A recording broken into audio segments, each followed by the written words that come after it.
Hi, my name is Madeline Alfonso, and I'm here outside of the Supreme Court with Advancing American Freedom Today. Today, we are here because of the two court cases about protecting women's sports. Men should not be allowed to participate in women's sports, and we're here to talk to different protesters about what's going on and how we can prevent this from happening. I'm here to continue to keep women's sports fair and to protect women's sports for what it is. We're out here today defending biological reality, and we're defending girls' sports. Men and women are different, and women need to have their own sports teams. Hi, I raced against two biological males back in high school. I lost 4 state championships.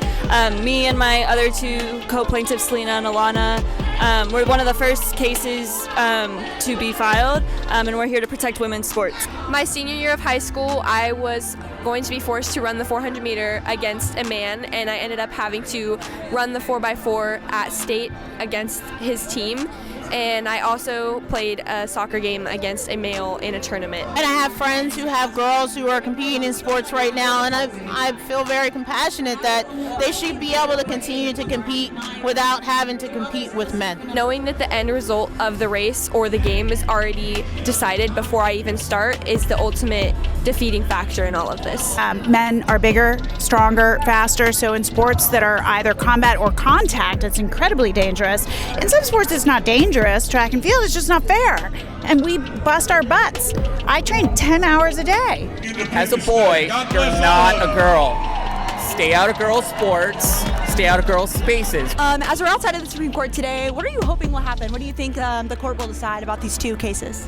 I'm hoping that God will just give them the wisdom to make the correct decision, and that He continues to help guide everyone in this situation, and just I know that if I trust in Him, the correct outcome will come. I hope the court can do the right thing. In my experience, it was just really devastating and hard to line up against a male, time after time again. And there's so many female athletes here today that are telling their own stories about their experience competing against a male. And so I hope that they can take the first step to protect the female category. Keep fighting, and that ultimately the truth will prevail. I think the more that we come together, the faster we can get this issue resolved and women can have their sports back. I want to encourage every mom and every dad out there to stand up, to wear this hoodie to their daughter's soccer game, and to stand up for their daughter. Stop being silent.